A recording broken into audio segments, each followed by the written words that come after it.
कुछ प्रेम कहानियां सिर्फ दो दिलों के मिलने की कहानी नहीं होती, बल्कि उनके बीच आने वाली मुश्किलों, रिश्तों और किस्मत से लड़ने की कहानी होती है।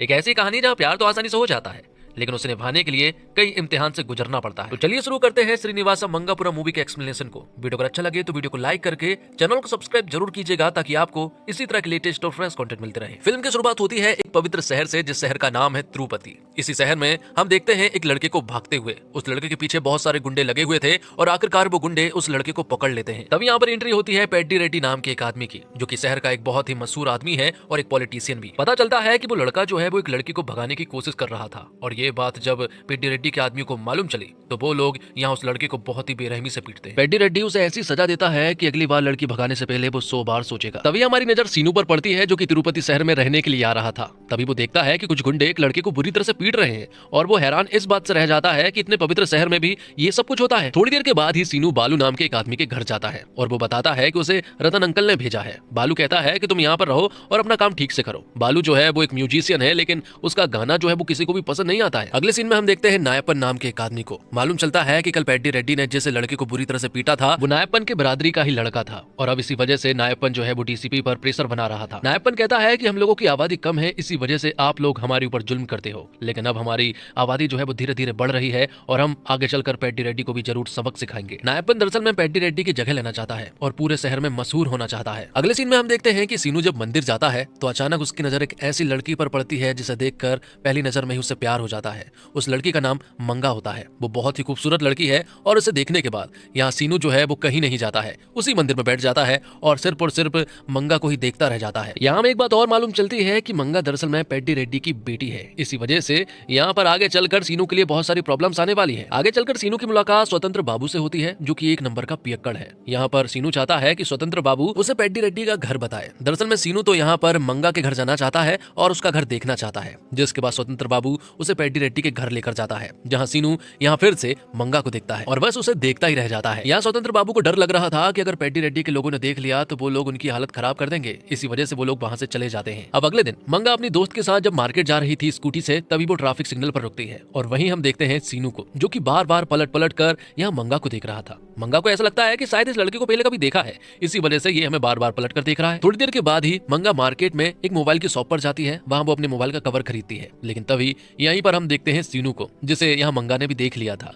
थोड़ी देर के बाद ही यहाँ पर सीनू मंगा के पीछे जाता है और वो उससे कहता है कि मुझे ऐसा लग रहा है कि तुम मेरा पीछा कर रही हो। पहले ट्रैफिक सिग्नल पर भी तुम मुझे बार बार देख रही थी, और अब मेरा पीछा करते हुए इसी मोबाइल शॉप पर भी आ गई हो। अगर मैं तुम्हें पसंद हूँ तो तुम मुझसे डायरेक्ट बोल सकती हो, पीछा करने की कोई जरूरत नहीं है। मंगा कहती है कि मैंने तुम्हारा पीछा नहीं किया है और ना ही मैं तुम्हें पसंद करती हूँ, जिसके बाद मंगा वहाँ से चली जाती है। लेकिन इसके बाद से सीनू जो है वो हर जगह सिर्फ और सिर्फ मंगा का पीछा करता रहता है और हमेशा उसे देखता रहता है। आगे हम देखते हैं कि हॉलीडेज पर अब मंगा चाहती है कि वो बेल्लारी गाँव जाए, जहाँ पर की उसकी बुआ बरा रहती है। जब वो अपने पिताजी से परमिशन मांगने के लिए जाती है तो पेड्डी रेड्डी साहब मना कर देते हैं। वो कहते हैं कोई जरूरत नहीं है, कुछ दिनों के बाद वो उसकी बुआ बरा को यहीं बुला लेंगे। अब रात को मंगा जब सो रही थी तभी अचानक से उससे बुरे सपने आने लगते हैं। दरअसल में ये बुरे सपने सीनू के आ रहे थे। वो बार बार उससे कह रहा था कि मेरा पीछा क्यों कर रही हो। तभी मंगा चिल्लाकर उठती है और अब मंगा के पूरे परिवार वाले यहाँ पर आ जाते हैं। यहाँ पेड्डी रेड्डी मंगा से कहते हैं कि अगर तुम्हें कोई प्रॉब्लम है तो तुम मुझसे डायरेक्ट बोल सकती हो, तुम्हें ऐसे डरने की जरूरत नहीं है। लेकिन मंगा कहती है कि उसे बस एक बुरा सपना आया था। आगे हमें मालूम चलता है कि मंगा एक थिएटर आर्टिस्ट है और वो स्टेज पर एक्टिंग कर रही थी, लेकिन अपने डायलॉग के बीच में वो अटकने लगती है, और जब भी वो नर्वस होती है तो वो इसी तरह से अटकती है। यहीं पर हम सीनू और स्वतंत्र बाबू को भी देखते हैं, जो कि उसकी एक्टिंग को देख रहे थे। तभी यहाँ सीनू नोटिस करता है कि बीच में अचानक से मंगा नर्वस हो चुकी है और वो बहुत ही ज्यादा अटक रही है। आगे के डायलॉग उससे बोलते ही नहीं बन रहा है। मंगा इससे परेशान हो जाती है और वो तुरंत ही इस शो को छोड़कर बाहर निकल आती है। बाहर जाता देख सीनू उसका पीछा करता है। वो उससे कहता है कि तुम्हें किस बात का डर है, आखिरकार तुम किससे डर रही हो? जब तक तुम्हारे अंदर ये डर रहेगा तब तक तुम इसी तरह से अटकती रहोगी। लेकिन मंगा कहती है कि मैं तुम्हें नहीं जानती हूँ कि तुम कौन हो, और मेरा पीछा करने की कोशिश भी मत करो। कि तभी हम देखते हैं कि यहाँ पेड्डी रेड्डी के कुछ लोग जो है वो यहाँ सीनू को मंगा से बात करते हुए देख लेते हैं। तब पेड्डी रेड्डी के गुंडे यहाँ सीनू को धमकाते हैं और उसे पीटने भी लगते हैं। लेकिन तब यहाँ सीनू को भी गुस्सा आ जाता है और वो पेड्डी रेड्डी के सभी लोगों को बहुत ही बेरहमी से पीट देता है। जब पेड्डी रेड्डी के भाई को ये सारी बातें मालूम चली तो वो यहाँ पर मंगा को अपने पास बुलाते हैं और वो मंगा से कहते हैं कि कल क्या कोई लड़का तुम्हें परेशान कर रहा था? लेकिन मंगा बताती है कि ऐसी कोई बात नहीं है, वो तो मेरा दोस्त था। जिसके बाद मंगा फिर से शो में पहुंचती है और वहाँ पर एक्टिंग करना स्टार्ट करती है। लेकिन जैसे ही वो डायलॉग आता है अचानक से फिर से बीच में यहाँ पर मंगा अटकने लगती है। ये देखकर सीनू जो है वो तुरंत ही स्टेज पर आ जाता है। वो सामने वाले उस एक्टर को हटाता है और आगे के डायलॉग बोलना स्टार्ट कर देता है। और अब मंगा को भी कॉन्फिडेंस आ जाता है और वो सीनू को सामने देखकर यहाँ पर एक्टिंग करने लगती है। लेकिन इस बार वो बिल्कुल भी नहीं अटकी थी। जितने भी डायलॉग थे उसने बहुत ही आसानी से बोल दिए थे। ये देखकर सभी लोग खुश हो जाते हैं। जाते जाते यहाँ सीनू ने मंगा से एक सवाल पूछा था, क्या तुमने कभी किसी से प्यार किया है? लेकिन मंगा जाते हुए कहती है कि उसे पता नहीं है। इतना बोलकर वो यहाँ से चली जाती है। लेकिन इसके बाद से सीनू की खुशी का ठिकाना नहीं रहता, क्योंकि अब सीनू को ऐसा लगने लगा था कि मंगा और उसकी दोस्ती आसानी से हो जाएगी। थोड़ी देर के बाद ही मंगा सीनू के पास आती है और यहाँ मंगा उसे एक ऐसी बात बताती है जिसे सुनकर सीनू हैरान रह जाता है। वो उसके हाथ में एंगेजमेंट का एक कार्ड देती है। दरअसल में आज मंगा की एंगेजमेंट थी और ये देखकर सीनू का दिल पूरी तरह से टूट जाता है। उसे समझ नहीं आ रहा था कि आखिरकार ऐसा कैसे हो सकता है भला। तो आज रात मंगा की एंगेजमेंट हो रही थी, जहां पर सीनू भी पहुंच जाता है। वहां सीनू काफी उदास लग रहा था, क्योंकि वो मंगा से प्यार करने लगा था। वो खुद भी मंगा के पास जाकर फोटो भी खिंचवाता है, लेकिन उसने ठान लिया है कि वो मंगा को इस तरह से जाने नहीं देगा। कुछ भी हो जाए वो मंगा से ही शादी करेगा। अगले दिन हम देखते हैं कि मंगा जब बस से कहीं जा रही होती है तो सीनू भी उसी बस में चढ़ जाता है और मंगा से बात करने लगता है। सीनू मंगा से कहता है कि क्या मैं तुम्हारी फ्रेंड लिस्ट में आ चुका हूँ? क्या मैं तुम्हारी फ्रेंड लिस्ट की टॉप 20 की लिस्ट में हूँ? जिस पर मंगा कहती है कि तुम टॉप 10 में हो। यहाँ पर सीनू कहता है कि जल्द ही टॉप 1 में भी आ जाऊंगा। अब सीनू कहता है कि कल उसका जन्मदिन है और वो चाहता है कि मंगा उसके साथ घूमने चले, एक ऐसी जगह जहाँ पर शायद वो कभी नहीं गई होगी। जिस पर कि मंगा ने भी हाँ कर दिया था। और अब अगले ही दिन सीनू और मंगा जो है वो एक खूबसूरत जगह पर घूमने के लिए जाते हैं। उस जगह को देखने के बाद मंगा कहती है कि वो बचपन से तिरुपति में रह रही है, लेकिन इतनी खूबसूरत जगह उसने आज तक नहीं देखी। अब सीनू मंगा को एक सरप्राइज देना चाहता था, इसलिए वो मंगा से उसकी आंख बंद करने के लिए कहता है। जैसे ही वो आंख बंद करती है, यहाँ से सीनू जो है वो अपने पॉकेट से एक बंदूक निकालता है और उसके हाथ में थमा देता है और एक फायरिंग भी कर देता है। इसे देखकर मंगा पूरी तरह से डर जाती है और अब सीनू अपने दिल की बात बता देता है। वो कहता है कि वो उससे सच्चा प्यार करने लगा है, उसके बिना उसकी जिंदगी पूरी तरह से अधूरी है। लेकिन मंगा को समझ नहीं आ रहा था कि हम कल ही दोस्त बने थे और आज सीनू उसे प्रपोज कर रहा है। मंगा कहती है कि तुम्हें बहुत अच्छे से मालूम है कि मेरी एंगेजमेंट हो चुकी है और कुछ ही दिनों के बाद मेरी शादी है, इसके बावजूद तुमने अपनी लिमिट क्रॉस की। सीनू कहता है कि वो उससे सच्चा प्यार करने लगा है और हमेशा उसका ख्याल रखेगा, लेकिन मंगा को कोई फर्क नहीं पड़ता। जिसके बाद वो लोग उस जगह से वापस आने लगते हैं, लेकिन तभी बीच रास्ते में मंगा बाइक रुकवाती है। लेकिन यहाँ पर सीनू मंगा का हाथ पकड़ लेता है। लेकिन तभी हम देखते हैं कि यहाँ पर पैटी रेड्डी के गुंडे और पैटी रेड्डी का भाई ने भी ये सब कुछ देख लिया था, जिस वजह से अब वो लोग यहाँ सीनू के ऊपर हमला कर देते हैं और उसे अपने साथ एक सुनसान जगह पर ले जाने लगते हैं। कि तभी बीच रास्ते में ही कुछ गुंडे जो है वो पैटी रेड्डी के गुंडों के सामने आ जाते हैं। इनके बीच में भयंकर फाइट होने ही वाली थी कि तभी यहाँ पर सीनू की एंट्री होती है और अब वो पैटी रेड्डी के गुंडों की साइड था और अब अकेला ही यहाँ सीनू जो है वो उन सारे गुंडों को बहुत ही बेरहमी से पीट देता है। ये देखकर पैटी रेड्डी का भाई भी हैरान रह जाता है। सभी को ऐसा लग रहा था कि ये अटैक जो है वो नायप्पन ने करवाया है, लेकिन तभी यहाँ पर एंट्री होती है सेतुपति नाम के आदमी की और मालूम चलता है कि ये अटैक दरअसल में सेतुपति ने ही करवाया था। ये बात नायप्पन को भी हाल ही में मालूम चली है। यहाँ पर सेतुपति बताता है कि वो वेल्लूर से यहाँ पर आया है। सेतुपति ने नायप्पन से हाथ मिला लिया है और वो यहाँ पर साथ में मिलकर काम करने वाले थे। आगे हम देखते हैं कि पेड्डी रेड्डी की बहन वरा जो है वो वेल्लूरू से घर वापस आ जाती है, क्योंकि 10 दिनों के बाद ही यहाँ मंगा की शादी होने वाली थी, इसलिए सभी लोग तैयारियों में लग जाते हैं। सभी लोग साड़ी खरीदने के लिए जाते हैं, जहाँ पर की मंगा की बुआ वरा भी मौजूद होती है। तभी वो एंगेजमेंट की फोटोज देख रही थी, तभी अचानक से उनकी नजर सीनू पर पड़ती है। उसे देखकर वो हैरान रह जाती है और वो यहाँ मंगा से पूछती है कि आखिरकार ये लड़का कौन है। तब यहाँ मंगा बताती है कि ये मेरा दोस्त है। ये देखने के बाद तो वरा तुरंत ही सीनू से मिलने के लिए पहुंच जाती है। वो बालू के घर पहुंचती है, लेकिन उन्होंने सीनू नाम नहीं पुकारा था, बल्कि उन्होंने बासु बाबू कहा था और उसे ये भी कहा था कि तुम्हें यहाँ नहीं आना चाहिए था। सीनू कहता है कि यहाँ पर आने की वजह मंगा है। वो मंगा से प्यार करता है और हर हाल में वो मंगा को पाकर रहेगा, चाहे कुछ भी हो जाए। जिसके बाद कहानी 1 साल पीछे जाती है बेल्लारी में, जहाँ सेतुपति के गुंडे ठेके से शराब खरीदते हैं, लेकिन जब उनसे पैसा मांगा जाता तो बदले में उसी दुकान के उस बंदे को बुरी तरह से पीट देते हैं। वो उसे अपने साथ घसीटते हुए ले जाते हैं और तो और पूरे शराब के ठेके में उन्होंने तोड़ फोड़ मचा दी थी। लेकिन जब ये बात नायडू को मालूम चली तो वो हैरान था, क्योंकि बेल्लारी पर सिर्फ एक ही आदमी का राज चलता है और वो है नायडू का, और वो शराब का ठेका भी नायडू का ही था। नायडू कहता है कि इस मामले को बासु बाबू संभाल लेगा। जिसके बाद बासु बाबू की एंट्री होती है और हमें मालूम चलता है बासु बाबू कोई और नहीं बल्कि सीनू ही है। सीनू तुरंत ही उन सभी लोगों के पीछे जाता है और उन लोगों को बहुत ही बेरहमी से पीट देता है। आखिर में सेतुपति का भाई रघु था और सीनू ने रघु की हालत भी बहुत बुरी कर दी थी। रघु अभी भी यहाँ पर सीनू से उसके दादाजी के बारे में, मतलब कि नायडू के बारे में बहुत ही उल्टा सीधा बोल रहा था। तब यहाँ पर सीनू से जान से मारने वाला था, लेकिन तब तक सेतुपति और नायडू यहाँ पर आ चुके थे। नायडू कहता है कि अगर तुम्हें लगता है कि तुम बेल्लूरू पर राज कर सकते हो तो तुम्हें मेरा सामना करना पड़ेगा। ये सुनकर सेतुपति डर जाता है और तुरंत ही अपने सभी लोगों को लेकर वापस चला जाता है। घर आने के बाद नायडू मतलब कि सीनू के दादाजी उसे बहुत चिल्लाते हैं, क्योंकि उसे अकेले जाने की जरूरत नहीं थी। लेकिन सीनू को कोई फर्क नहीं पड़ता कि सामने कितने लोग हैं, क्योंकि उन्होंने उसके दादाजी के बारे में उल्टा सीधा बोला था। आगे में मालूम चलता है कि सेतुपति के पिताजी ने सीनू के पिताजी को जान से मारा था, जिसके बाद नायडू ने यहाँ पर सेतुपति के पिता को भी जान से मार दिया था। ये सब कुछ सेतुपति ने अपनी आंखों के सामने होता हुआ देखा, लेकिन वो कुछ नहीं कर पाया था, क्योंकि उसे पता है कि नायडू बहुत ही खतरनाक आदमी है। लेकिन फिलहाल उनके लिए टेंशन की बात नायडू नहीं है, बल्कि सीनू है, जो कि हमेशा उनके आगे खड़ा रहता लगता है। तभी हम देखते हैं कि यहाँ मंगा जो है वो अपनी बुआ मतलब की बरा के घर पर आती है। यहाँ पर बरा उसे देखकर बहुत खुश होती है। मालूम चलता है कि अक्सर मंगा जो है वो उनकी बुआ के घर आती रहती है और हमेशा यहाँ आने के बाद मंगा हमेशा ही सीनू से मुलाकात करती थी। उनके बीच में काफी अच्छी दोस्ती है और मंगा कहीं ना कहीं सीनू को पसंद करती है। इसी वजह से वो अपनी बुआ के घर अक्सर आया करती है। मंगा सीनू से कहती है कि मैं तुम्हें कहीं घुमाने ले जाना चाहती हूँ, जिस पर सीनू भी हाँ कर देता है। जिसके बाद वो लोग एक बहुत ही खूबसूरत जगह पर जाते हैं जहाँ पर कि मंगा सीनू को एक सरप्राइज देना चाहती थी। वो उसकी आंख बंद करवाती है और अपने पॉकेट से गन निकालती है और ऊपर फायरिंग कर देती है। ये देखकर सीनू को थोड़ा अजीब लगता है और मंगा उसे कहती है कि ये गन मैंने तुम्हारे लिए गिफ्ट के तौर पर लेकर आई हूँ। ये गन उसके पिता की है। और यहीं पर मंगा ने सीनू को प्रपोज कर दिया था। उसने अपने दिल की बात यहाँ पर सीनू को बता दी थी। मंगा कहती है कि उसने कई बार कोशिश की कि वो तुम्हें ये बात बता दे, लेकिन वो कभी भी नहीं बता पाई क्योंकि उसे डर था कि तुम दूर चले जाओगे। मंगा अक्सर अपनी बुआ के घर पर आती रहती थी, लेकिन वो सिर्फ और सिर्फ सीनू के लिए ही आया करती थी। यहाँ में मालूम चलता है कि मंगा की बुआ बरा और नायडू के बीच में काफी अच्छी दोस्ती भी है। इसी वजह से उनका नायडू के घर पर आना जाना लगा रहता है। मंगा बताती है कि 10 सालों से वो उससे प्यार करती है। ये प्यार कभी भी कम नहीं हुआ, बल्कि हर दिन बढ़ता ही जा रहा है। वो उसके बिना रह नहीं सकती है।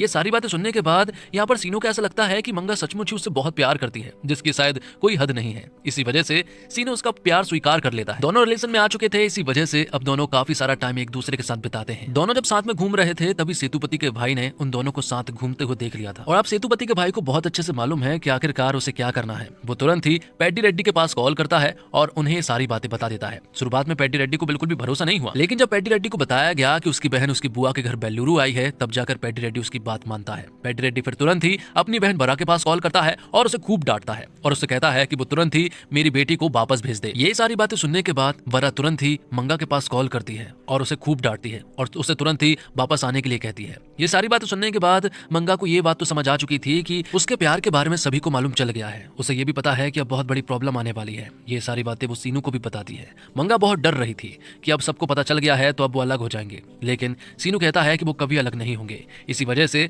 वो यहाँ पर मंगा को एक मंगलसूत्र पहनाता है और वो कहता है कि हमारी शादी हो चुकी है और अब मैं तुम्हारा हमेशा ख्याल रखूंगा, चाहे फिर तुम कहीं चली जाओ। और थोड़ी देर के बाद ही यहाँ पर गोलीबारी स्टार्ट हो जाती है। मालूम चलता है कि ये लड़के कोई और नहीं बल्कि सेतुपति के आदमी होते हैं, जो कि बहुत सारे लोगों को लेकर आया था और यहाँ पर इन लोगों को जान से मारने वाला था। शुरुआत में सीनू ने इन लोगों को बहुत ही बेरहमी से पीटा, लेकिन आखिर में सेतुपति के भाई रघु ने यहाँ मंगा को पकड़ लिया और उसे बहुत ही बेरहमी से इंजर्ड कर दिया। उसके माथे पर बहुत ही गंभीर चोटें आई थी। ये देखकर सीनू को बहुत बुरा लगा और अब जब सीनू को भी मारने वाला था कि तभी यहाँ पर नायडू आ जाता है। नायडू अकेला आकर यहाँ पर इन सभी लोगों को बहुत ही बुरी मौत देता है, जिसके बाद दोनों को हॉस्पिटल ले जाया जाता है, जहाँ मंगा की हालत तो बहुत ही खराब थी और सीनू की हालत भी कुछ ठीक नहीं थी। थोड़ी देर के बाद ही बरा भी यहाँ पहुंच जाती है और वो जब मंगा को इस हालत में देखती है तो उसकी हालत खराब हो जाती है। पेड्डी रेड्डी भी यहाँ पर आ चुका था और वो डॉक्टर से मिलता है। डॉक्टर बताते हैं कि मंगा के माथे पर बहुत ही गंभीर हमला हुआ था, इसी वजह से माथे की कुछ नस फट चुकी है। अच्छी बात यह है कि मंगा खतरे से बाहर है, लेकिन बुरी खबर यह है कि मंगा को आगे अब कुछ भी याद नहीं रहेगा। उसकी याददाश्त जा चुकी थी।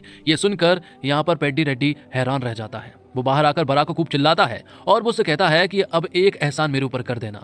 उसकी याददाश्त जा चुकी है, इसलिए मैं चाहता हूँ कि तुम उसे उसके लवर के बारे में ना बताओ। मैं उसे एक नई जिंदगी देने वाला हूँ। जिसके बाद बरा यहाँ सीनू के पास जाती है। वो उसे सारी बातें बता देती है कि उसकी याददाश्त जा चुकी है और अब उसके पीछे जाने से कोई भी मतलब नहीं है। ये सारी बातें सुनकर सीनू को बहुत बुरा लगता है, क्योंकि सीनू की वजह से ही मंगा की ये हालत हुई थी और तो और मंगा सीनू के प्यार को भी भूल चुकी थी। इसी वजह से यहाँ पर सीनू की हालत काफी हद तक खराब हो चुकी थी और अब वो पूरी तरह से देवदास बन चुका था। अब यहाँ पेड्डी रेड्डी एक दिन मंगा की मुलाकात बरा से करवाता है और बताता है कि ये तुम्हारी बुआ है। मंगा किसी को भी नहीं पहचानती है, इसी वजह से पेड्डी रेड्डी को ही बरा की मुलाकात करवानी पड़ी। दूसरी तरफ सीनू देवदास बना घूम रहा था। ये बात दादाजी को बिल्कुल पसंद नहीं आती, क्योंकि सीनू काम पर भी ध्यान नहीं दे रहा था। इसलिए नायडू सीनू से कहते हैं कि तेरा यहाँ पर रहना अब ठीक नहीं है, क्योंकि अब तो कोई काम का भी नहीं है। इसी वजह से तुझे बेंगलुरु जाना पड़ेगा, जहाँ पर तू मेरी फैक्ट्री को संभालेगा। जिसके बाद यहाँ पर चाचा जो है वो उसे बस स्टैंड तक छोड़कर आते हैं, लेकिन वो उनसे कहता है कि वो बेंगलोर नहीं जाना चाहता है, बल्कि वो तिरुपति जाना चाहता है। और अब कहानी प्रेजेंट में आ जाती है, जहाँ सीनू बेंगलुरु ना जाकर सीधा तिरुपति आ गया था, सिर्फ और सिर्फ मंगा के लिए। तभी हम देखते हैं कि पेड्डी रेड्डी के कुछ लोग जो है वो बालू के पास आते हैं और वो उनसे कहते हैं कि तुम्हें पेड्डी रेड्डी ने अपने पास बुलाया है। ये देखकर वो लोग डर जाते हैं। उन्हें ऐसा लगता है कि शायद पेड्डी रेड्डी को सारी बातें मालूम चल चुकी है, लेकिन जब वो पेड्डी रेड्डी के सामने गए तो उन्हें मालूम चलता है कि इसी लड़के ने, मतलब कि सीनू ने ही उसके भाई की जान बचाई है। इसी वजह से वो चाहते हैं कि शादी में वो लोग यहीं पर रहें और इसी घर का काम करें। यहाँ पर पेड्डी रेड्डी के भाई ने भी सीनू से कह दिया था कि तूने मेरी जान बचाई है, इसी वजह से मैंने भाई को कुछ भी नहीं बताया है, लेकिन आगे से कुछ भी मत करना। दूसरी तरफ नायडू को भी यह बात मालूम चल चुकी है कि सीनू जो है वो बेंगलुरु ना जाकर तिरुपति आ गया है। इसी वजह से नायडू तिरुपति आते हैं और वो अपने सीनू को बहुत चिल्लाते हैं, लेकिन तभी सीनू उन्हें गले लगा लेता है। वो उनसे कहता है कि वो मंगा से बहुत प्यार करता है, वो उसके बिना जी नहीं नहीं सकता है, 4 दिनों के बाद मंगा की शादी है और वो उसे हासिल कर कर ही रहेगा। तब नायडू कहते हैं कि मैं तेरा साथ दूंगा, तू उस लड़की को उठाकर लेकर आ जाए तब भी मैं तेरा साथ दूंगा, लेकिन अगर तुझे कुछ भी हुआ तो वो सभी को खत्म कर देगा। दूसरी तरफ हम देखते हैं कि सेतुपति जो है वो नायपन के साथ मिलकर प्लान बनाते हैं कि मौका मिलते ही वो साथ में ही वहां सीनू के ऊपर हमला कर देंगे और उसे जान से मार देंगे, जिसके लिए नायपन भी मान जाता है। अगले सीन में हम देखते हैं कि सिर्फ 4 दिन बचे थे और सीनू जो है वो अब पेड्डी रेड्डी के घर पर ही काम करने लगा था। तभी उसकी मुलाकात यहाँ मंगा से होती है। एक बार फिर से सीनू मंगा से कहता है कि वो उससे बहुत प्यार करता है, तुम जितना सोच नहीं सकती हो उससे भी ज्यादा वो उससे प्यार करता है और जिंदगी भर उसका ख्याल रखेगा। जिंदगी में पहली बार मुझे किसी से प्यार हुआ है और इतनी शिद्दत से हुआ है कि वो उसे ऐसे नहीं जाने देना चाहता है। तुम अपने दिल से पूछोगी तो तुम्हारा दिल भी यही जवाब देगा। सीनू कहता है कि वो 4 दिन तक यहीं है और यहाँ से कहीं भी नहीं जाने वाला।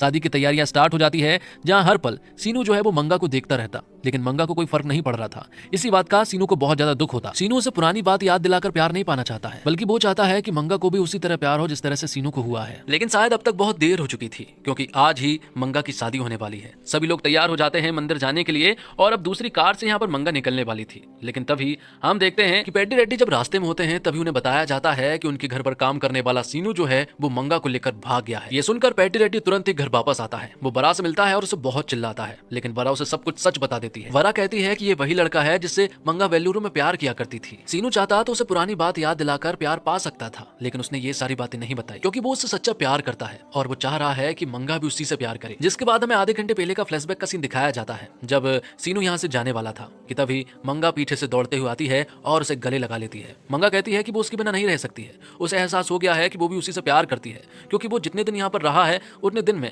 हर एक पल मेरा मन होता है कि मैं बस तुम्हें ही देखती रहूं। हमारे बीच में कोई ना कोई कनेक्शन तो है, क्योंकि मुझे ऐसा लगता है कि जैसे मैं तुम्हें बहुत सालों से जानती हूँ। जिसके बाद मंगा और सीनू यहाँ से जाने लगे थे कि तभी बीच रास्ते में ही सेतुपति और नायप्पन की गुंडे जो है वो उनके ऊपर हमला कर देते हैं। दूसरी तरफ हम देखते हैं कि नायडू जो है वो पेड्डी रेड्डी से मिलने के लिए आते हैं। पेड्डी रेड्डी को बिल्कुल भी नहीं पता था कि सीनू कौन है और वो कहां से आया है, और अब उसे पता चलता है कि नायडू उसके दादाजी है। तब जाकर उसे सारी बातें मालूम चलती है कि सीनू जो है वो कोई आम लड़का नहीं है। तो वही नायडू पेड्डी रेड्डी के सामने हाथ जोड़कर कहते हैं कि उन्हें अलग मत करो, वो दोनों एक दूसरे से प्यार करते हैं, अभी से नहीं बहुत सालों से करते आ रहे हैं। दूसरी तरफ सेतुपति और नायप्पन के लोगों ने उनके ऊपर हमला कर दिया था और शायद चीजें जो है वो आउट ऑफ कंट्रोल होने वाली थी कि तभी यहाँ पर पेड्डी रेड्डी और नायडू जो है वो अपने ढेर सारे लोगों को लेकर यहाँ पहुंच जाते हैं और यहाँ पर सेतुपति और नायप्पन के लोगों को बहुत ही बेरहमी से मारना स्टार्ट कर देते हैं। आखिर में उन्होंने सेतुपति को भी मार दिया था। जिसके बाद यहाँ पेड्डी रेड्डी सीनू के पास आते हैं। वो कहते हैं कि मुझे पता है तुम दोनों एक दूसरे से प्यार करते हो और मुझे ये भी पता है कि पहले वाला लवर भी तुम ही हो, लेकिन मेरी एक छोटी सी गुजारिश है। मैं चाहता हूँ कि पास्ट में जो कुछ भी हुआ था वो सारी चीजें मंगा को नहीं पता चलनी चाहिए। अगर उसे वो सारी बातें मालूम चली तो उसकी नजरों में मैं विलन बन जाऊंगा।